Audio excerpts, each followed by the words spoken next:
Friends, welcome back to my channel Geeta UK diaries. और आज की जो वीडियो वो बहुत ही खास होने वाली है। आज की वीडियो उन सब लोगों के लिए है जो भी लोग एनएचएस में आके काम करना चाहते हैं, क्योंकि आज की वीडियो में मैं डिस्कस करूंगी एनएचएस की जो सैलरी स्लिप होती है उसके कितने पार्ट्स होते हैं, कैसे बेसिक रेट कैलकुलेट होता है, अगर कोई संडे शिफ्ट करता है तो उसके कैसे कैलकुलेट होते हैं, कोई सैटरडे शिफ्ट करता है, कोई बैंक हॉलीडे करता है, कैसे कैसे आपके डिडक्शंस होते हैं, कितना आपको टैक्स देना होता है, कितना आपको एनएचएस पेंशन में देना होता है, एनआई नेशनल इंश्योरेंस में कितना जाता है।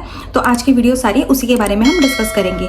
लेकिन उससे पहले प्लीज मेरे चैनल को शेयर करिए और सब्सक्राइब करना मत भूलिएगा। तो लेट्स स्टार्ट द वीडियो।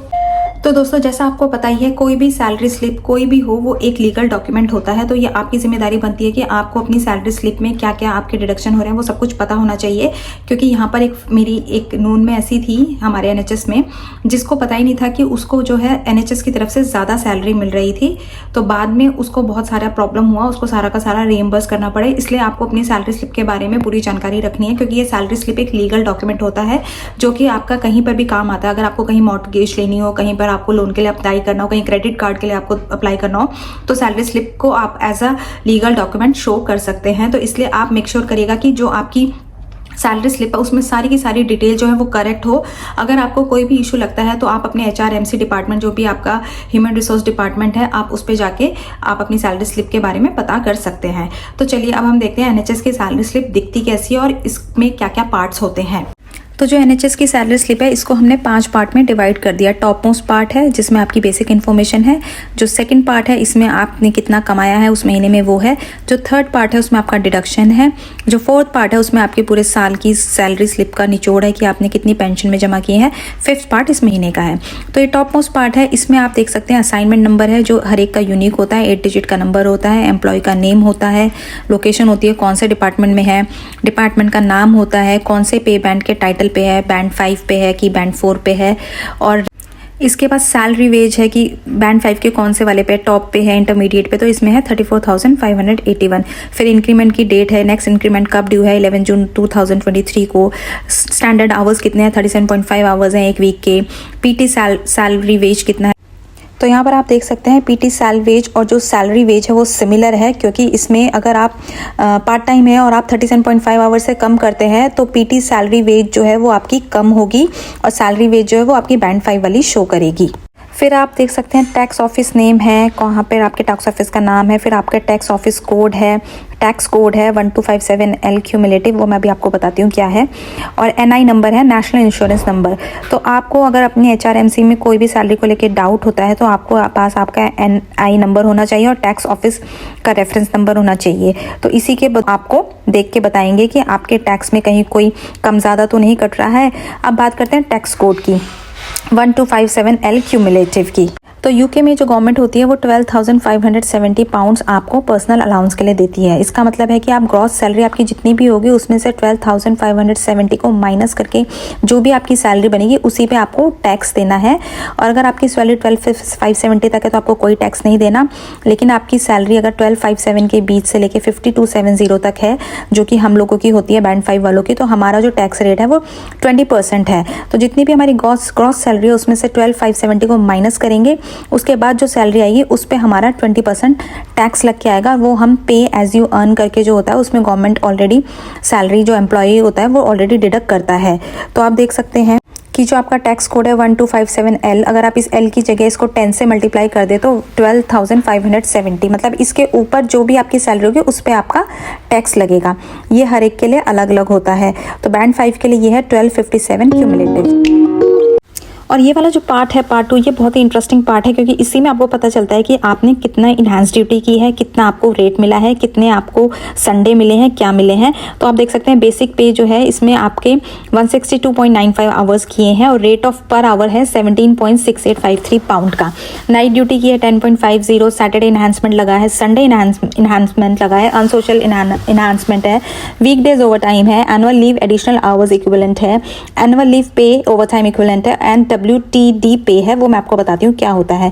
अब आप देख सकते हैं जैसे हम 37.5 आवर्स करते हैं 4 वीक्स के लिए, वो 150 आवर्स होते हैं, लेकिन यहाँ पर 162.95 आवर्स हैं। वो क्यों बने हैं? क्योंकि किसी किसी महीने में आपके जो है 4 वीक्स में जो होता है सैटरडे संडे ज़्यादा हो जाता है, तो इस हिसाब से आपका जो है आवर्स थोड़े ज़्यादा हो जाते हैं, क्योंकि किसी किसी महीने में 30 दिन होते हैं, किसी में 31 होते हैं, ऐसे करके आपके ज़्यादा हो जाते हैं। तो आप देख सकते हैं कि आपने 162.95 आवर्स काम किया है, जिसमें आपकी सारी नाइट ड्यूटीज़ भी हैं, सैटरडे संडे भी हैं, और आपको पर आवर का रेट मिला है 17.6853। तो जब आप उसको 162.95 आवर्स से मल्टीप्लाई करेंगे तो आपको मिलेंगे पाउंड 2881.75। तो इसका मतलब है आपने इतना जो है बेसिक पे है ये आपकी, इसमें अभी इन्हांसमेंट नहीं लगी है। अब इन्हांसमेंट का सीन अलग है कि आपकी नाइट ड्यूटी में कितना मिलता है, संडे को कितना है और सैटरडे को कितना है। तो आप देख सकते हैं कि कोई भी आप नाइट शिफ्ट करेंगे वीक डेज पे रात के 8 बजे से सुबह 6 बजे तक, वो अनसोशल उसमें आता है, तो वो आपको 30% ज़्यादा मिलेगा। और आप लॉन्ग डे सैटरडे की करते हैं सुबह 8 बजे से रात के 8 बजे तक, तो आपको उसका 30% मिलेगा। वहीं अगर आप सैटरडे की नाइट करते हैं तो रात के 8 बजे से लेकर 12 बजे तक आपको 30% मिलेगा, और रात के 12 बजे से सुबह 8 बजे तक, क्योंकि वो संडे हो जाता है, तो आपको 60% मिलेगा।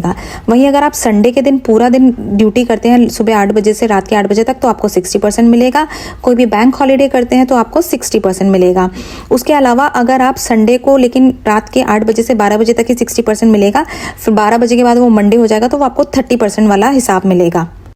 अब बात करते हैं ओवर टाइम की, कि अगर आप ओवर टाइम करते हैं तो आपको कितना मिलता है। तो ओवर टाइम आप देख सकते हैं एनएचएस की ओवर टाइम 1.5 टाइम्स ज़्यादा है, मतलब आप जो भी आवर्स करोगे वो आपको 1.5 टाइम्स आवर्स ज़्यादा कैलकुलेट होगा। You are standard hourly rate for every hour of overtime worked. तो अगर आप बैंड 1 to 7 के बीच में हैं और आप 37.5 आवर्स से ज़्यादा करते हैं, तो जितने भी आवर्स आप ज़्यादा करेंगे उसका आपको 1.5 टाइम्स ज़्यादा मिलेगा आपके बेसिक रेट से। तो चलिए अभी सैलरी स्लिप पे देखते हैं कि नाइट शिफ्ट में, सैटरडे संडे में और ओवर टाइम में कितना एनहांसमेंट मिला है। तो आप देख सकते हैं, आपको मैं एक बात बता दूं पहले कि आपने ये जितने भी बेसिक पे आपके 162.95 आवर्स है, इसमें ऑलरेडी आपके नाइट शिफ्ट के सैटरडे संडे जितनी भी आपने वीकडेज ओटी किए, ये सब कैलकुलेट करके ऑलरेडी आपको पैसे मिले हुए हैं। आपको इन्हांसमेंट एक्स्ट्रा जो अलग से है वो आपको इसमें मैं कैलकुलेट करके दिखा रही हूँ। तो नाइट ड्यूटी इन्हांसमेंट का मैंने आपको जैसे बताया कि कोई भी वीक डे पे आप करते हैं रात के 8 बजे से सुबह 6 बजे तक, तो 30% of the hours you have worked with in these hours of the night. तो मैंने अगर सपोज 12.50 आवर्स किए हैं नाइट ड्यूटी इन्हांसमेंट में, तो 30% ऑफ द आवर्स वर्क के कितने हो गए, 30 divided by 100 multiplied by 10.50 is equal to 3.15 hours. तो इन 3.15 को मैं 17.6853 से मल्टीप्लाई करूंगी तो हो जाएगा पाउंड 55.70, जो कि यहाँ पर मिले हुए हैं। अब आप इस चीज़ पे कंफ्यूज मत हो जाना कि अगर आपने 10.50 आवर्स किए हुए हैं तो आपको जो रेट है वो 3.15 आवर्स पे क्यों लग रहा है, क्योंकि ऑलरेडी ये जो 10.50 आवर है ये आपके बेसिक पे वाले आवर्स 162.95 आवर्स में ऑलरेडी एडेड है। तो जो उसका 30% है वो आपको उन्होंने लगा के दे दिया है, तो वो 55.70 बनेगा। अब बात करते हैं सैटरडे एनहांसमेंट की, जो कि 30% of the hours you have worked है। तो यहाँ पर सैटरडे में आपने 28 अगर आवर्स काम किया है तो 30% ऑफ 28 होगा, 30 divided by 100 multiplied by 28 is equal to 8.4 hours. तो 8.4 को फिर मल्टीप्लाई करेंगे 17.68553 से, जो कि बनेगा आपका 148.55 आवर्स। वो यहाँ पर आप देख सकते हैं लगा हुआ है। अब देखिए संडे के दिन ड्यूटी की संडे इन्हांसमेंट क्या होता है, और बैंक हॉलीडेज में 60% of the hours you have worked on Sundays और ऑन बैंक हॉलीडेज। तो यहाँ पर मैंने जो है काम किया सपोज अगर 20 आवर्स का, तो 60% ऑफ 20 आवर्स क्या होगा, 60 divided by 100 multiplied by 20 is equal to 12। तो 12 को मल्टीप्लाई करेंगे 17.6853 से, तो आपके बनते हैं पाउंड 212.22। तो ये आपको संडे इन्हांसमेंट का मिलेगा। तो मतलब अगर आपने संडे सुबह 8 बजे से शाम के 8 बजे तक का काम किया है। अब बात करते हैं ओवर टाइम की। तो वीकडे ओवर टाइम पे आप देख सकते हैं 34 आवर्स जो हैं वो वीकडेज ओवर टाइम है। तो 34 hours multiplied by 1.5 is equal to 51 hours. वो 51 आवर्स कैलकुलेट होंगे। तो 51 multiplied by 17.6853 gives you pound 901.97। तो आपके ओवर टाइम से इतना फ़र्क पड़ जाता है आपकी सैलरी पर। अब बात करते हैं WTD वर्किंग टाइम डायरेक्टिव्स। इसका क्या मतलब होता है कि यहाँ की गवर्नमेंट ने एक लेजिस्लेटिव है, ये एक कानून है कि यहाँ पर आप इतने घंटे से ज़्यादा काम नहीं कर सकते। अगर आप करते हैं तो आपको 12.07% जो है अपनी सैलरी का जो बेसिक रेट है उसका ज़्यादा मिलता है। तो आप देख सकते हैं यहाँ पर वो लगा हुआ है 53.05 पाउंड्स। तो आप जब इन सब को टोटल ग्रैस ऐड करोगे तो आपको मिल जाएगा कि आपने इस महीने कितना आपने कमाया है। अब थर्ड पार्ट की बात करते हैं जिसमें आता है डिडक्शन। तो यहाँ पर होता है PAYE, जिसका मतलब होता है पे एज यू अर्न। तो इसका मतलब है HMRC सिस्टम में ऑलरेडी आपका टैक्स वो काट के आपको देते हैं। तो मैंने आपको ऑलरेडी पहले ही बता दिया है कि आपका जो बेसिक सैलरी है, ग्रॉस सैलरी है, उसमें से 12570 माइनस करके जितना भी आपका टैक्सेबल इनकम होगी उस पर 20% आपका टैक्स लगेगा, जो कि बनता है 581.20 पाउंड्स। अब बात करते हैं नेशनल इंश्योरेंस की। नेशनल इंश्योरेंस क्या होता है? ये एक तरीके से आपकी सिक्योरिटी है। आपको स्टेट पेंशन मिलेगी, आपको कई सारी पेंशन मिलेगी, मैटरनिटी बेनिफिट मिलेंगे। तो इसमें क्या होता है, कुछ अमाउंट आपकी सैलरी से खुद डिडक्ट होता है, आप देते हो, और कुछ जो अमाउंट है वो आपका एम्प्लॉयर डालता है। इसमें हमारा जो कैटेगरी है वो ए कैटेगरी है। तो जो भी अगर किसी की भी वीक की सैलरी 123 पाउंड से 242 पाउंड तक के बीच में, उसको कोई भी नेशनल इंश्योरेंस का रेट नहीं देना। अगर आपका जो पर वीक का सैलरी है वो 242 से 967 के बीच का है, तो आपको 12% देना है नेशनल इंश्योरेंस का रेट। तो आप देख सकते हैं यहाँ पर नेशनल इंश्योरेंस ए जो है वो कटा है 378.80 पाउंड। अब बात करते हैं NHS पेंशन की। जैसा आपको पता है कि NHS में जब आप आते हैं तो आप अपने आप ही ऑटोमेटिकली एनरोल हो जाते हैं NHS में, जिसमें कि आपको कुछ परसेंट अपनी सैलरी से देना होता है, और NHS आपके अकाउंट आपकी उस पेंशन में 20.6% डालती है। तो ये वॉलंटरी है, हालांकि आप इससे अपने आप ऑप्ट आउट भी कर सकते हैं। तो बैंड 5 का अगर मान लीजिए मैं बात करूँ तो पे स्केल 29,180 से लेके 43,805 का जो बनता है पेंशन का परसेंटेज वो होता है 9.8%। अगर आप उसको कैलकुलेट करेंगे सैलरी से तो बनता है 329.29 पाउंड, जो कि डिडक्ट हो रखा है सैलरी से। अभी हम पहले ना पार्ट 5 की बात कर लेते हैं, दिस पीरियड समरी। तो आप देख सकते हैं pay date 27 July, period end date 31 July, frequency monthly, tax period ये 4th महीना चल रहा है टैक्स का, मार्च के बाद से अप्रैल मई जून जुलाई, तो ये 4th मंथ टैक्स पीरियड है। पेंशनेबल पे जो है आपकी 3360 है। आप देख सकते हैं टोटल पेमेंट जो भी मैंने आपको बताया था कि जितने भी आपके एनहांसमेंट है उसको अगर आप टोटल करेंगे तो आपकी सैलरी बनेगी 4282.88 पाउंड्स की। उसमें उन्होंने आपकी जो है 329 जो है वो काट ली है, पेंशन काट ली है। एक चीज़ मैं आपको बता दूं कि यहाँ पर जो टैक्स कटता है, पहले टोटल सैलरी से टैक्स पेंशन कटेगी, उसके बाद फिर जो सैलरी बचेगी उस पर टैक्स लगेगा। टैक्सेबल पे थी वो 3,953। तो कुल मिला के सारे डिडक्शंस जो है 1,292 हुए टोटल पेमेंट में से। तो आपको जो नेट पे है वो मिलेगी जुलाई के मंथ में 2990 पाउंड्स। अब जो लास्ट पार्ट आता है NHS पे स्लिप का वो है ईयर टू डेट बैलेंस का। ये एम्प्लॉयमेंट के पर्पस के यूज़ के लिए होता है। इसमें आपको दिखाया रहता है कि आपकी ग्रॉस पे कितनी हुई है। NI लेटर आपका ऑलरेडी ए मैंने आपको बता दिया लगता है। NI पे जो है 14,581 है। अदर NI पे 1,943 है। तो ये जो भी है ये एम्प्लॉयमेंट के पॉइंट ऑफ व्यू से होता है। टैक्सेबल पे आपने कितनी दी है 15,254 अभी तक आपने अपना टैक्सेबल पे जो है वो लिया हुआ है।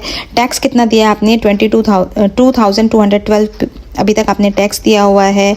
पेंशन के कॉन्ट्रीब्यूशंस कितने हुए 1,271 हुए हैं। यहाँ पर फिर आपका एम्प्लॉय नंबर आ जाता है।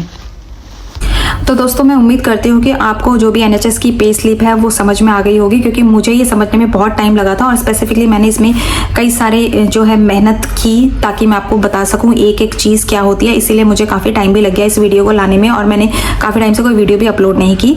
तो अगर आप जानना चाहते हैं किसी और टॉपिक के बारे में तो प्लीज़ मुझे कमेंट सेक्शन में ज़रूर लिखिए। मैं कोशिश करूँगी कि मैं उस टॉपिक के ऊपर आपके लिए वीडियो बनाई। और अगर आपको वीडियो अच्छी लगी हो तो प्लीज़ मेरे चैनल को लाइक करिए, सब्सक्राइब करिए।